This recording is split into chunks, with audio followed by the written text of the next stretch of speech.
pues ya. Empezamos. Ya. Gracias, gracias.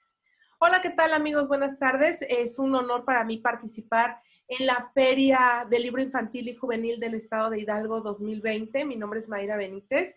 Y bueno, en esta ocasión tengo el gusto y el honor de trabajar y de platicar, mejor dicho, con Sofía Segovia, autora de varias novelas, entre ellas Huracán, Peregrinos y El murmullo de las abejas, que bueno, como buenos hidalguenses es importante saber que narra un poco, por ahí un pasaje de la vida del general Felipe Ángeles, que todos, bueno, es un gran orgullo nacional, pero de origen hidalguense. Bienvenida. Ay, muchas gracias, Mayra. Encantada de estar aquí, de saludar a los jóvenes lectores que nos acompañan ahora. A mí me emociona muchísimo comprobar que la lectura va cada vez más fuerte, sobre todo con los jóvenes. Así es que muchas gracias.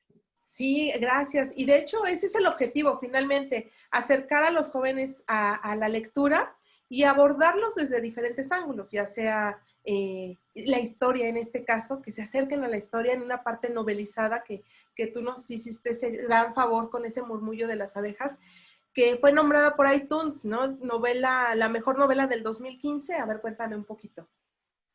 Bueno, pues sí, fíjate que esta novela salió a finales de abril del 2015 y pues ha logrado que el sueño se haga más grande y ha tenido ese tipo de menciones.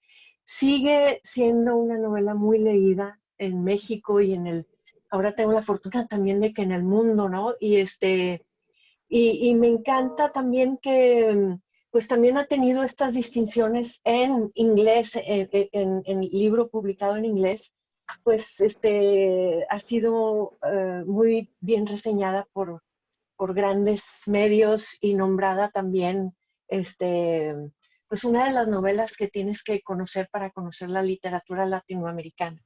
Esto por Audible, ¿no? Una de las menciones así que me agrada mucho porque la lista pues era de 16 y estar en esa lista maravillosa fue pues una de las cosas así como que van marcando las páginas de mi libro, ¿no?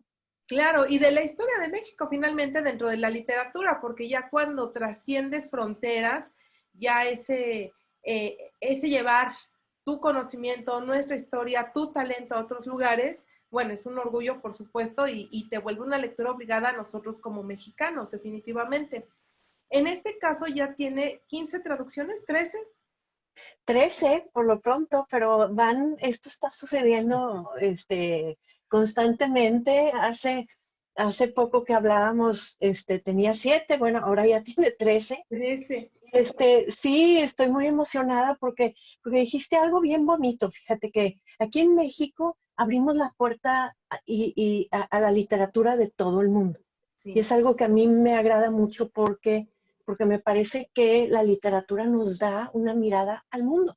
Es una ventana, ¿no? Sí.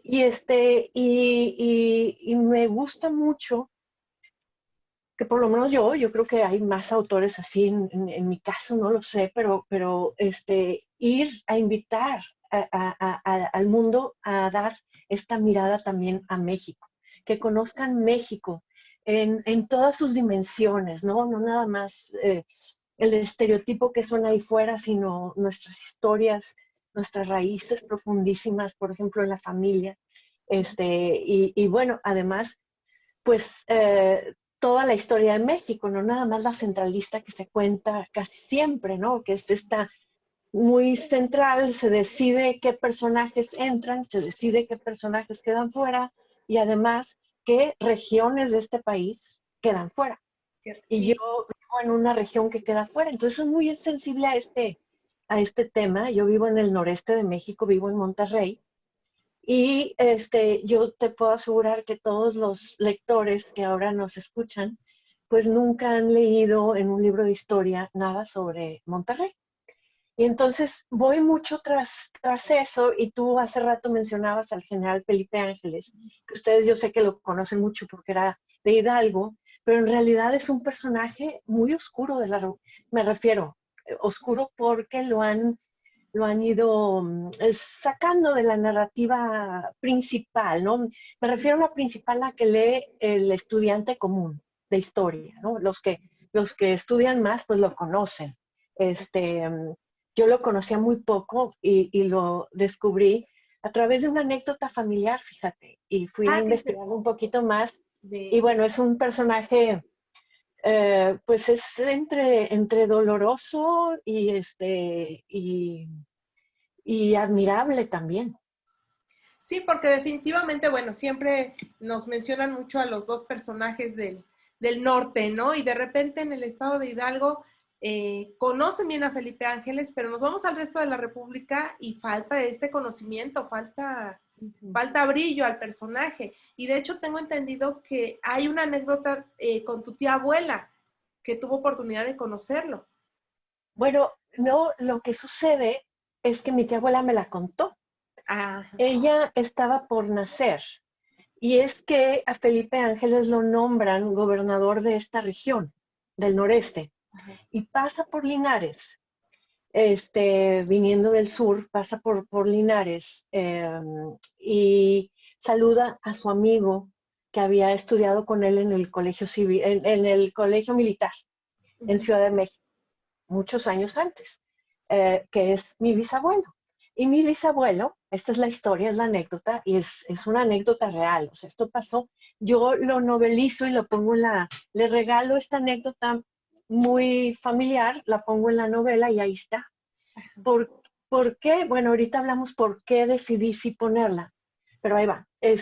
Resulta que dice, oye, ya que voy a tomar la gubernatura allá del noreste, porque ni siquiera era de Nuevo León o de Tamaulipas, era de una zona, ¿no? Y resulta que avisa al amigo y el amigo le dice, oye, pues ya que vas a pasar por aquí, te invito a cenar a mi casa. Y entonces cena una noche en su casa y ya se va, ¿sí?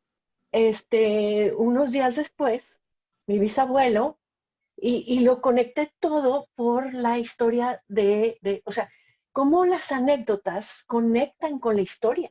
Cuando buscas un poquito, claro que concordaba absolutamente con los hechos históricos, porque esta tía estaba a punto de nacer. En esta tía abuela, en el vientre de mi bisabuela, vaya, cuando ofrecen esta cena, cuando el marido, mi bisabuelo, se va, y yo supongo, se va en tren y supongo que va a la inauguración, algún festejo con Felipe Ángeles, no lo sé, pero toma el tren días después de esta cena, y lo bajan del tren a algún ejército y lo fusilan. Y lo acusan de traidor y entonces queda la idea de que lo acusan de traidor por ofrecerle una cena al general Felipe Ángeles. Y entonces la historia del general Felipe Ángeles y la historia de mi familia pues siempre estará conectada y además pues el pobre Felipe Ángeles pues no duró más que 1 o 2 meses más. O sea, también de cierto modo es de esta gente que la revolución usó y luego desechó, ¿no? Y luego, pues, quizás es una figura incómoda de narrar también, porque finalmente también me parece a mí una figura muy interesante en esta época. Salían estos caudillos, ¿verdad? Pero luego está Ángeles, que era un hombre de mundo. Ángeles había sido, y esto a mí me encanta, porque era alguien que había estado con la Legión extranjera en el norte de África, había viajado a París. Sí, O sea, tenía otra educación, otra cultura, sí, otro bagaje, totalmente. sí, y me parecía precisamente que quizá si hubiera sido algo necesario en el México de ese entonces, que tuviera esta idea del mundo y no esta idea de vamos a cerrarnos al mundo, ¿no? Y tratar Las de conectar a la gente. regionalistas que eran. Exactamente. Entonces, creo que ahorita, digo, esto es así, esta idea que tengo, de que quizá hubiera sido alguien que de continuar, de dejar crecer su carrera, quizá hubiera llegado a llamar a que este país tuviera una idea completa de sí mismo, porque ni siquiera es del país hacia el mundo, sino del país, nada más una pequeña región. Y volvemos a lo mismo con lo que empezamos. Esta narrativa de la historia mexicana es pequeñísima, es muy estrecha, cabe muy poca gente ahí, y cabe muy poca región de este país. Y creo que gente como él, con otra visión, hubieran llamado a decir, oye, tenemos que ver el país completo para ver qué aprendemos unos de otros. Sí. Y así, 110 años después, Mayra, creo que no estaríamos cargando con exactamente los mismos problemas. Esto de somos un país, pero no nos entendemos. O sea, marchamos, cada quien rema para su propio lado, y entonces el país como que parece no avanzar, ¿no? Y me parece, fíjate qué interesante, y luego yo que soy novelista y uso la historia para crear esta novela, comprendo cómo la literatura se pone al servicio de la historia y de los lectores Para para dar transmitir. esta perspectiva, dar esta perspectiva, ¿no? Y es mi intención en el murmullo de las abejas precisamente decir, no, mira, te voy a contar la historia de este lugar en el noreste y cómo en un momento dado pueden coexistir perfectamente dos verdades absolutas, ¿no? La del sur, que es la que después se queda en la narrativa general, y la del noreste. En este momento eran dos verdades que coexistían. Y que en esta novela lo que yo hago es traer la narrativa del sur al noreste, porque pues eso es lo que pasó y sigue pasando, y cómo hay ese choque porque son culturas distintas, cómo hay hasta la idea de la revolución que es distinta, por ejemplo, la idea de la Tienen revolución diferentes de, objetivos. de Madero, que es sufragio efectivo, no reelección. Madero es del noreste. Y Ajá. por ejemplo, México en realidad no hace un análisis profundo de por qué la idea de sufragio efectivo no reelección viene del noreste y no del sur. ¿Por qué del sur surge tierra y libertad? Bueno, es que había dos verdades totalmente válidas al mismo tiempo en este país, que seguimos sin comprender hasta hoy. Y entonces yo creo que la literatura se pone hacia al servicio, es lo que yo traté de hacer, pues para poner piezas de un rompecabezas incompleto, ponerlas sobre la mesa y empezar a vernos de manera completa y decir, está bien, sí se vale vernos completos, más bien es válido y es valioso, ¿no? Y creo que si empezamos un esfuerzo en ese sentido, pues vamos a avanzar juntos, ¿no? Claro, porque finalmente siempre se ha sabido y se ha dicho que, y se dice muy a la ligera, que hay varios Méxicos. A lo mejor es una frase hecha, pero cuando lo analizas desde esta perspectiva, todas las visiones que se pueden tener, dices, es Ujú. verdad, hay ideologías totalmente ajenas, si costumbres, frases, palabras, alimentación es abismalmente diferente. Tenemos un México tan extenso en territorio y tan extenso en cultura y en ideologías y en objetivos que cada uno va a tener su perspectiva. Entonces Y yo creo que ahí, es algo que hay que ¿no? abrazar y aceptar, ¿no? Y empezar a comprendernos. Uh-huh. Y sí, este México es muy diverso, hasta, por ejemplo, el noreste. ¿Cómo va a tener la misma realidad en 1910 si el primer día de colonia del noreste es súper distinta al primer día de colonia como se cuenta en los libros? Uh-huh. Entonces, ya de ahí hay algo bien distinto y es súper importante. Y ahorita dirán los jóvenes, ay, es que no me gustan las clases de historia. Lo que sucede es que como se cuenta la historia muchas veces está hecha para que no conectemos con nada. Y Uh-huh. entonces nada más nos la cuentan como fechas y cifras y nombres de héroes y quién los traicionó y eso no nos dice mucho. No. Y entonces a mí me gusta mucho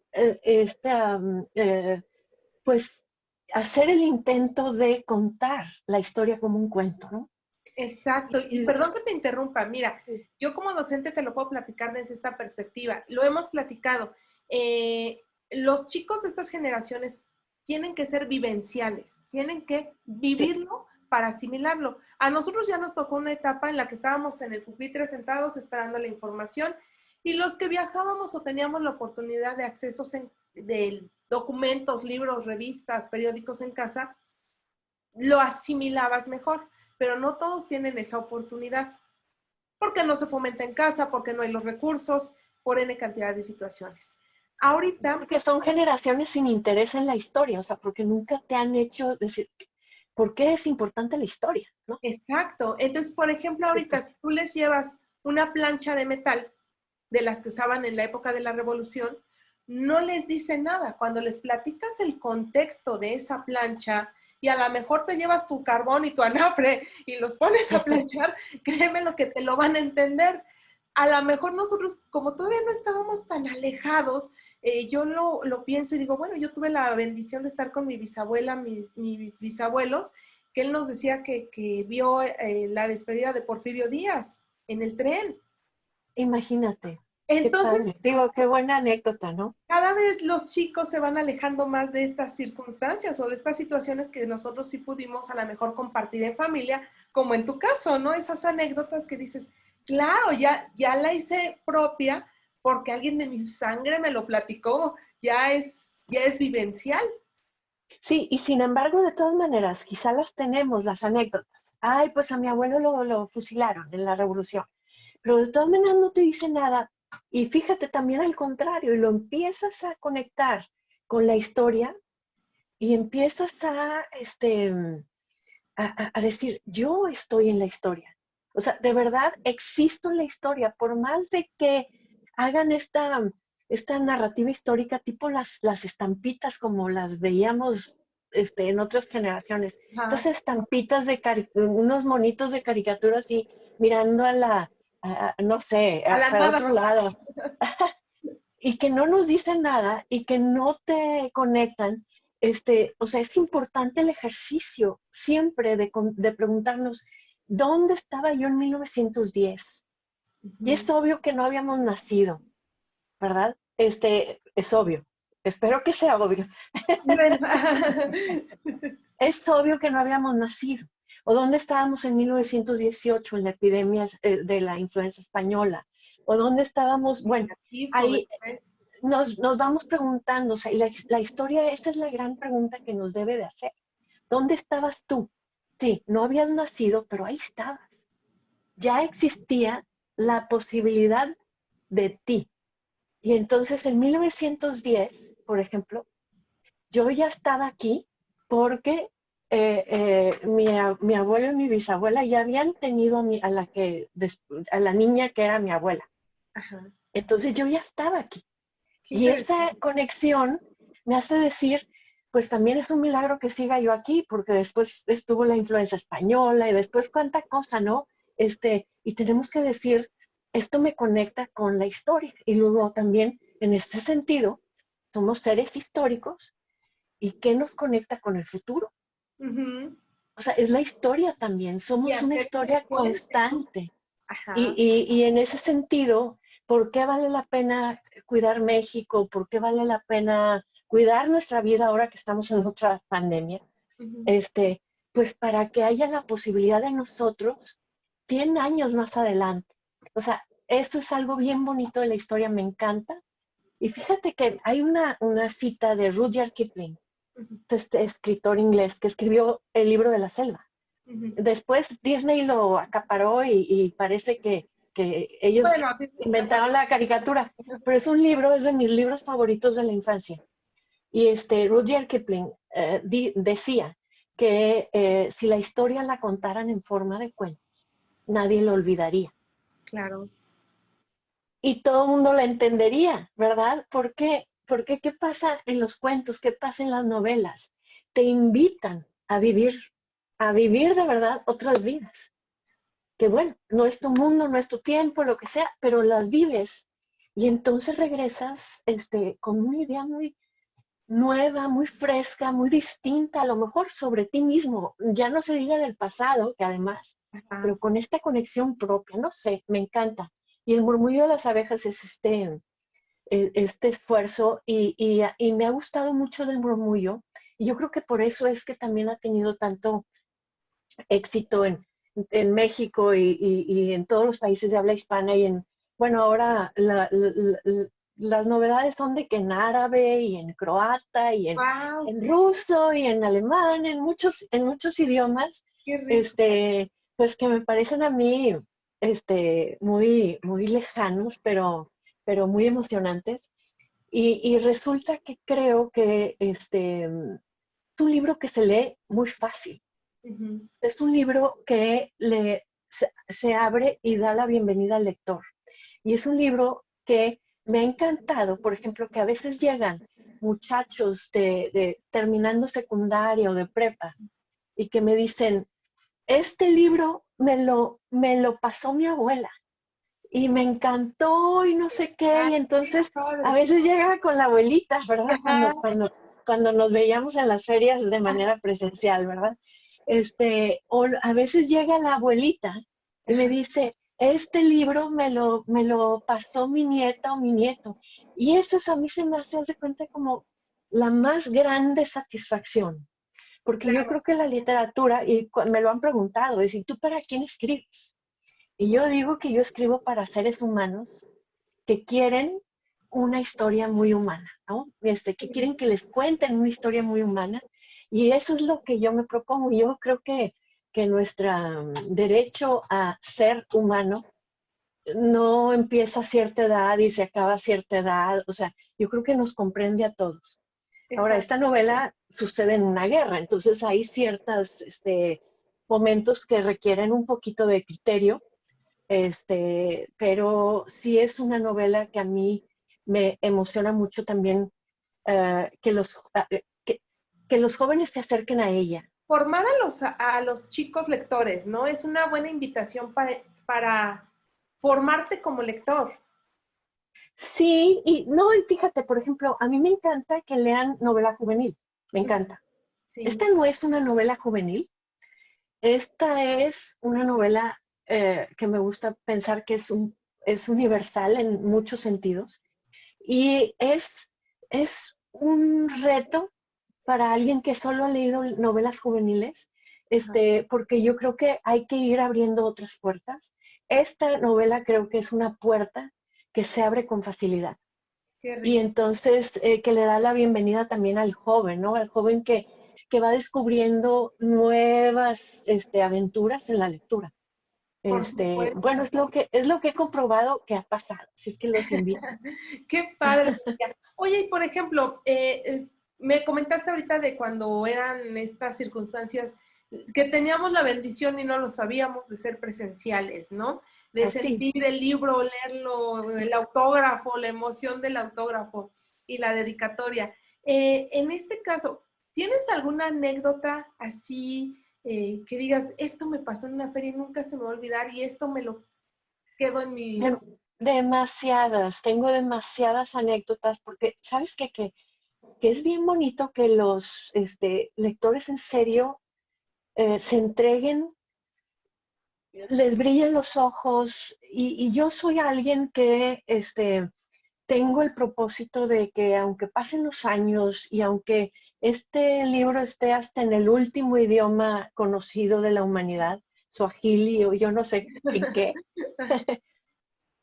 voy a agradecer cada uno de los gestos de los lectores. O sea, tengo este propósito para no olvidarme que esto cada lector es una bendición.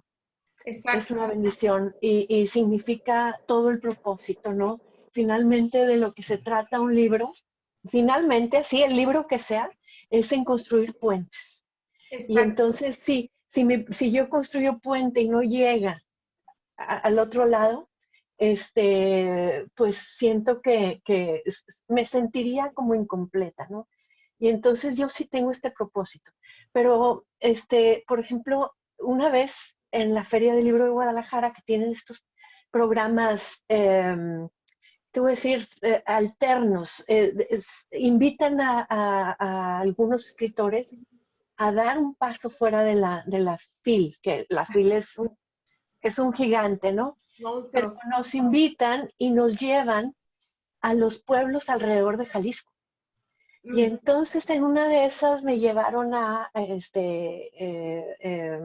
un pueblo a visitar una prepa que, bueno, ha sido de mis visitas más hermosas porque hubo todo un evento alrededor de El murmullo de las abejas, Ujú. todo un evento musical y de arte y de regalos del lugar y bueno, me encantó, me Guau. encantó, me encantó.